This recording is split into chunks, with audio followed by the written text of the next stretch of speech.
Good afternoon, everyone, and welcome to Just Kicking It. And today, this episode is dedicated to the goalkeepers who went above and beyond, put everything on the line, literally on the line, in two penalty shootouts. Now, we are in the knockout stage of the World Cup, which means there are no draws. It's a joke that Rodney Lahi will find funny, play on words and everything, but at this stage we must have a winner in every game. Yesterday's games, some close finishes, but there were clear results. This time around, there were two instances where not only were we taken into extra time, but after 120 minutes of football, as well as the requisite injury time, we had to go to penalty shootouts. First up, Russia versus Spain. Now, this game left a lot of people heartbroken in Trinidad and Tobago because Spain went crashing out of the World Cup on that penalty shootout.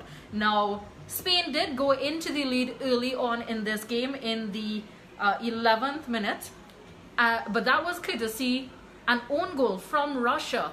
Their defender, Ignashevich, he sort of kind of tackled Ramos in the area. He went down with Ramos and the ball just basically hit his heel, went into the goal. The keeper could not stop it. So Spain took the lead early on. However, they did not really have any sort of shots to speak of the Spanish. This is actually the game where they went the longest before actually registering their first shot. It came in the dying stages of that first half. But going back to Russia, they were able to equalize in the 41st minute. Artem Dzyuba, he converted a penalty that was awarded after the ball came off the hand of Gerard Piqué. Piqué and the Spanish team protested that decision, but it stood after VAR, and they converted. So Dzyuba, he actually got his third goal of the tournament so far. So he may be actually keeping his eye on that golden boot right now. Of course, he is in the race, but there are other contenders as well, most notably Harry Kane. He'll be in action in a couple days from now. Now, after that first half in which Spain did not really make their presence felt, they had the ball, they had the majority of the possession, 75% to be exact, but they didn't really register anything. Apparently, they only had 3 shots in that first half, all of which came after the 42nd minute. That's just to tell you how much Spain was taken out of the game in the first half. Even though they had the ball, they weren't really doing anything with it. Russia, by comparison, after the first half, had 5 shots, only 1 on target. But the second half marked a change in fortunes. Spain continued to hold the ball and they started to play with it more. Russia sat back and threw everything into defense, and that actually prompted a lot of thoughts as to whether or not Russia was aiming for a penalty shootout eventually. At the end of 120 minutes plus injury time, Spain had 24 shots, 9 of which were on target. Russia only had 7, 1 on target.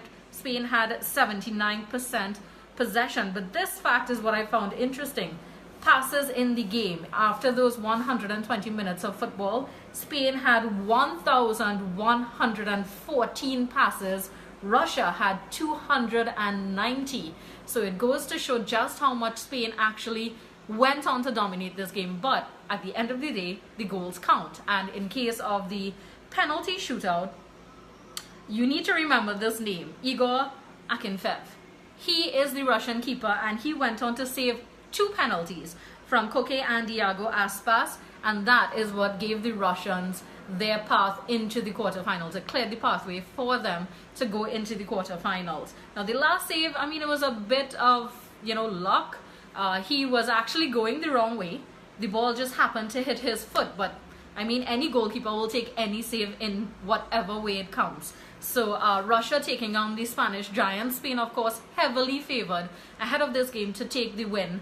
They did not. They are joining other world champions such as Germany and others in heading back home.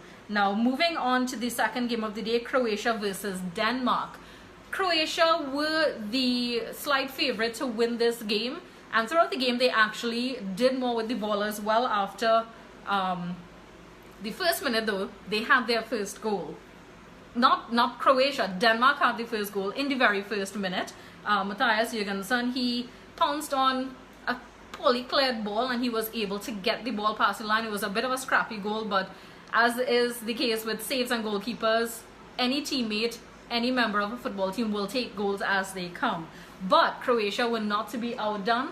They actually leveled just 3 minutes later. In the 4th minute, Mario Mandzukic got his first goal for this World Cup tournament. It came at a very welcome time. But after those 2 goals in the first 5 minutes, all the goals basically dried up.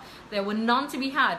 After 90 minutes of regular time, after 30 minutes of extra time, there was simply no way that these teams could have separated each other in terms of the goal score. But Croatia actually came pretty close. Now, there was a moment where Ante Rebic was on his way. He had broken free.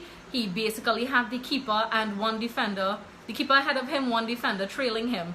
And he had just skipped past the keeper and was on his way to shooting when the defender, Jorgensen, took him down. In the area, it was a clear penalty. The penalty was given. Up stepped Luka Modric. However, Kasper Schmeichel, that legendary name again, son of Peter Schmeichel, saved that penalty and kept Denmark in the game. That came within the last 5 minutes of the extra time period. And so this game also went into penalties. And both keepers in this particular matchup tried their best. There were 5 saves in this penalty shootout. Now, Daniel Suasic, he saved 3 penalties, while Kasper Schmeichel saved 2 penalties. But of course, Croatia, because of the antics and the heroics of their keeper, I should say, not antics, they were able to just pip past Denmark into that quarter-final spot. So the quarter-final that's been set up today will see Russia, the host, taking on Croatia. Now, Croatia, while they have been identified as a team that has played well, they were unbeaten in the group stages, today's performance is definitely something they will need to look at, because they didn't play as well as most people thought they would have. There were times in the game where it was just patchy. There were chances, there were not. It wasn't really that much of a physical game. I think for the majority of the game past, probably about 80 minutes in, there were still no yellow cards and so on. So they will need to look at their performance. They have the Russians, who are very defiant and very determined to go far in this tournament. And of course, they could meet up other major contenders later on down the road as well. Of course, Croatia, their highest finish in the World Cup was 3rd place, I believe, back in 1998. So they do have a legacy that they could live up to, but they do need to look at their performance today. Now, to tell you about the games tomorrow, a lot of Brazilian fans will be anxious. They are taking on Mexico, our CONCACAF team, while Belgium will be playing Japan. So 2 very interesting games going on there. After what we saw today, we know that anything and everything could happen. So teams will definitely need to put their best foot forward. So that's it for today for Just Kicking It. Of course, we will have another episode tomorrow after these 2 very much anticipated games.